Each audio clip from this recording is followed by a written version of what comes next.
The most historical part of this house is most definitely the fact that Bill Clinton and Hillary Rodham were married in the living room on October 11th, 1975.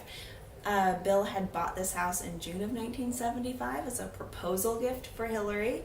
It was his third time asking her to marry him. And she finally said yes, and then they were married a few months later. They just had close family and friends at the very small wedding that took place in their living room.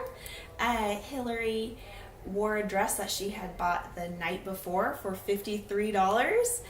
And then later, they had a much larger reception at their friend's home.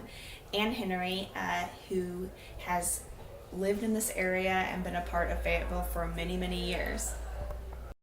The Clinton House Museum is not just where Bill and Hillary lived, but also where Senator Fulbright, William J. Fulbright, sister lived in the 1930s. So she was married to Gilbert Swanson of Swanson food fame. So if you ever ate Swanson chicken pot pies or a Swanson TV dinner, Gilbert Swanson was directly involved in the creation of those in the 1950s. My other favorite part is the stories. I thought when I started here a couple of years ago that this museum, all museums are about telling stories.